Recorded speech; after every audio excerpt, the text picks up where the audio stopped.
Paz do Senhor Jesus, amadas irmãs, gostaria de deixar uma palavra para a nossa meditação, que está no livro de Atos, capítulo 2, versículo 1 ao 3, que diz assim: a descida do Espírito Santo.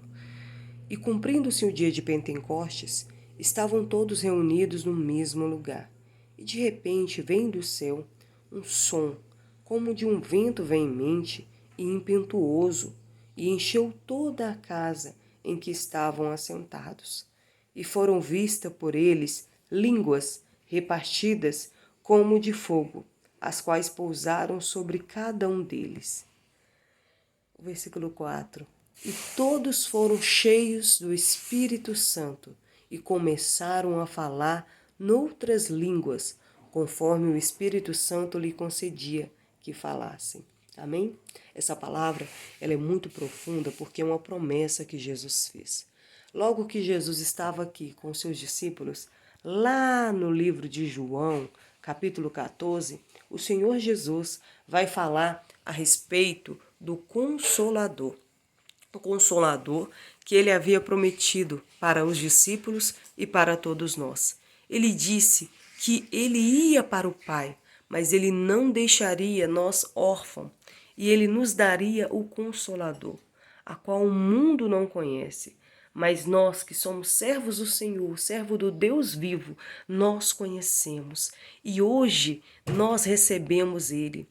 Lá no livro de Atos, no capítulo 2, os irmãos estavam todos reunidos. Jesus já havia padecido na cruz e ao terceiro dia ele já havia ressuscitado, para a honra e glória do Senhor Jesus. Jesus, após a sua ressurreição, ele ficou aqui nessa terra por 40 dias. Vocês podem observar essa mensagem no livro de Atos, no capítulo 1, que diz que Jesus ficou aqui 40 dias após a ressurreição.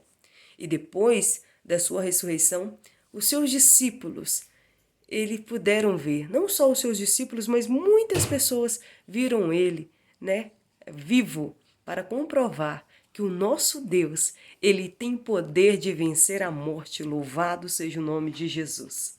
E Jesus, ele foi para junto do Pai e ele entregou para nós o Consolador, o Espírito Santo, cumprindo no livro de Atos 2, no dia de Pentecostes. Eles estavam, antes do Espírito Santo, eles estavam com medo, eles estavam preocupados, eles estavam receosos, mas eles não estavam, vamos dizer assim, fracos. Por que fracos?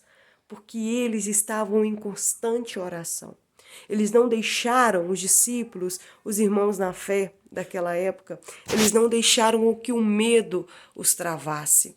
Eles em todo o tempo eles poderiam serem mortos como o seu Senhor foi.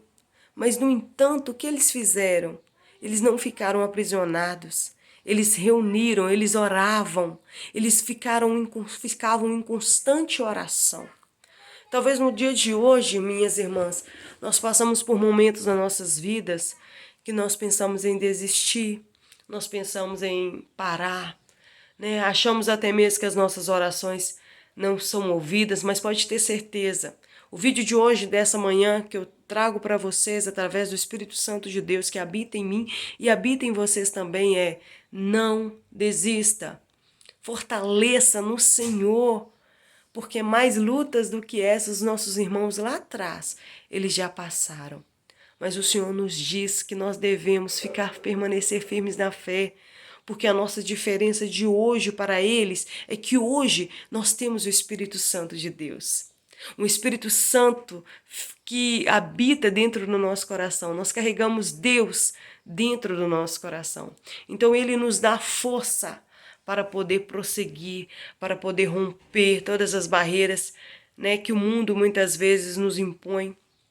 Nós sabemos que nós não estamos só. Então que nós possamos consolar nele, no Espírito Santo de Deus, e ter a certeza de que nós não estamos sozinhas, nós não estamos só, porque o Espírito Santo habita em nós e ele leva as nossas orações para Deus, ele intercede por nós, o Espírito Santo de Deus, ele intercede por nós, com gemido inexprimíveis. Então nós temos que crer Crê nas promessas de Jesus. Assim como a promessa se cumpriu quando Jesus disse que ele ia para o Pai para preparar lugar para nós, para depois vir e nos buscar. Logo na sua ressurreição, logo que ele veio e os varões, todo mundo estava ali no Atos 1, vocês podem contemplar que viu Jesus subindo para junto do Pai. 2 anjos vieram e falaram, né? Irmãos, não fiquem tristes, varões galileus, não fiquem tristes, porque da mesma forma que vocês viram ele subir, vocês vão ver ele descer para vir, né, buscar a sua igreja. Ele virá outra vez. Há uma promessa. Então vamos crer que Jesus vai voltar outra vez e vai nos levar para junto dele, para que onde ele estiver, nós estejamos também. Porque o Senhor, ele vai enxugar dos nossos olhos todas as lágrimas e não haverá mais dor, não haverá mais planto, porque as primeiras coisas elas já são passadas, né? Já foram passadas. Nós vamos crer, vamos permanecer firmes na fé no nosso Senhor Jesus Cristo e crer que brevemente ele virá. Amém? Que Jesus abençoe vocês e me perdoa, né? Ficou um pouquinho grande, mas eu creio que o Espírito Santo de Deus já está falando no coração de cada um de vocês, no nome de Jesus.